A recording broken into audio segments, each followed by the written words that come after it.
is what I'm about. I think you might be the wrong person. Assalamualaikum warahmatullahi wabarakatuh. Hai teman-teman semua, apa kabar hari ini? Semoga kita selalu dalam keadaan sehat ya. Baik, kita langsung saja ke materinya. Kita masuk subtema 2, pembelajaran 1 dan 2, keunikan daerah tempat tinggalku.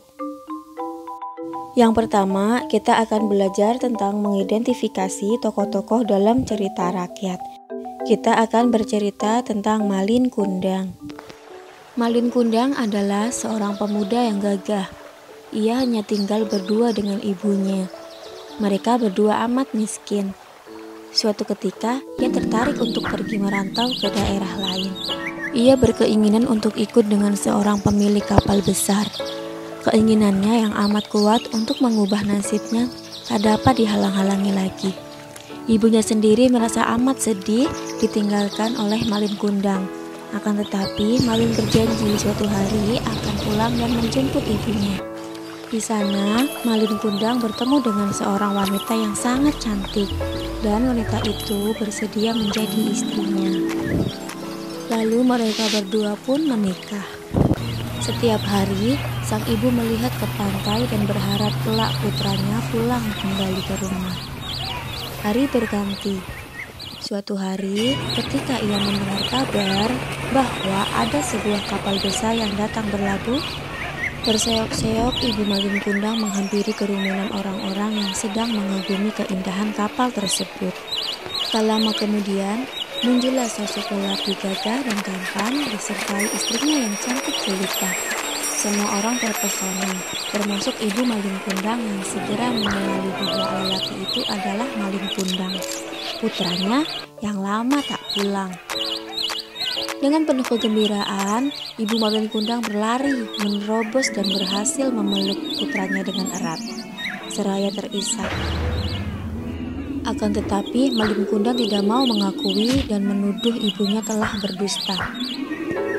Tak tahan dengan semua itu, sang ibu mengangkat kedua tangannya dan berdoa kepada Tuhan agar Tuhan membalas perlakuan buruk Malin Kundang dengan mengubahnya menjadi batu.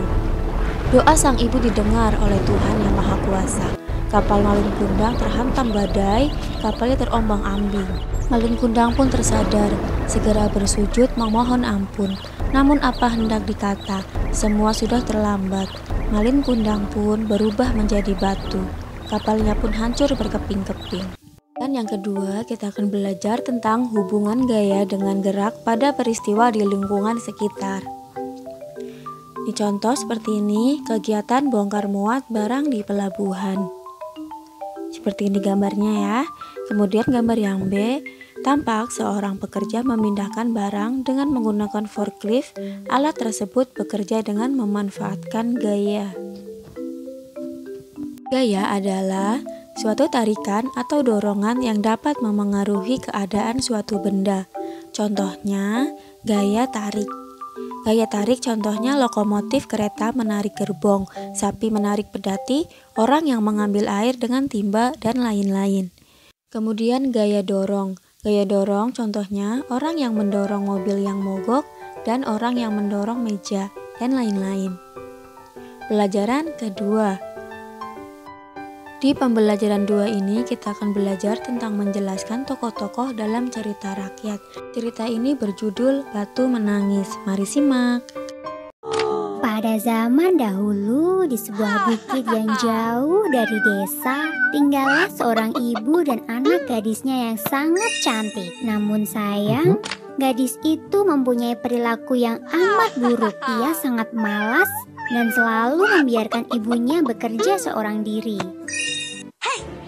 Suatu hari, si anak meminta kepada ibunya agar dibelikan sepasang perhiasan yang mahal, bedak, dan sisir baru. Ia tidak peduli meskipun ibunya tidak mempunyai uang. Hal ini membuat hati sang ibu merasa sedih. Sang ibu terlihat begitu sedih dan kebingungan. Untuk membeli perhiasan, bedak, dan sisir tentunya membutuhkan uang yang sangat banyak. Sedangkan saat ini, ia Ia tidak mempunyai uang yang cukup. Tabungan yang ada pun jumlahnya tidak seberapa. Setelah uang terkumpul, sang ibu mengajak anaknya pergi ke pasar. Mereka berdua harus berjalan cukup jauh, melewati ladang yang sangat luas. Ketika sampai di desa, si anak tidak mau berjalan di dekat ibunya. Ia merasa malu dengan penampilan ibunya yang sudah tua dan kotor. Setelah sampai di pasar, si anak langsung sibuk memilih barang. Ia berhenti di sebuah toko yang menjual perhiasan. Semua perhiasan itu sungguh cantik sehingga membuatnya bingung. Sementara itu, sang ibu berdiri di kejauhan sambil menatap anaknya. Saat berjalan pulang, mereka berdua berpapasan dengan sekelompok pemuda. Para pemuda itu sangat kagum dengan kecantikan sang anak, sekaligus merasa heran dengan wanita tua yang berjalan di belakangnya.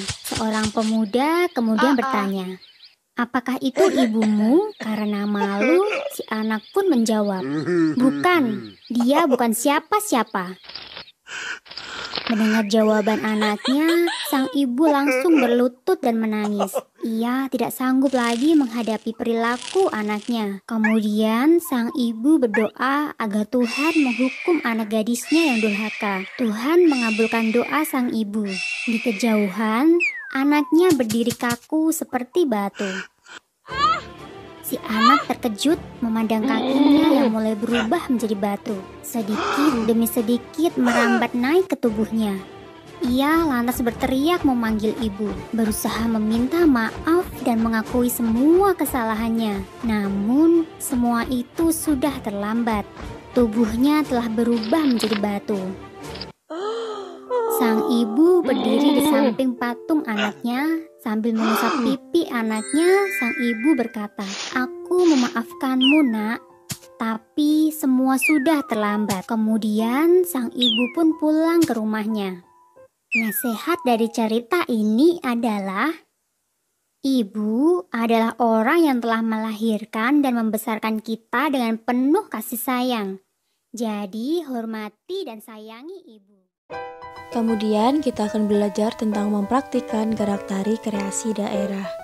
Ada beragam tari kreasi daerah yang lahir dari tangan-tangan terampil para penari daerah. Selain itu, ada pula tari Manuk Rawa yang diciptakan oleh koreografer Iwayan Dibia dan komposer Iwayan Berata pada tahun 1981. Tarian tersebut menggambarkan kehidupan burung rawa khas cerita Wanaparwa dalam cerita Mahabharata. Ini adalah contoh gambar tariannya. Kemudian ada juga tari nguri dari Sumbawa, seperti ini. Ya, demikian yang dapat saya sampaikan. Kurang dan lebihnya mohon maaf. Wabillahi taufiq wal hidayah. Wassalamualaikum warahmatullahi wabarakatuh.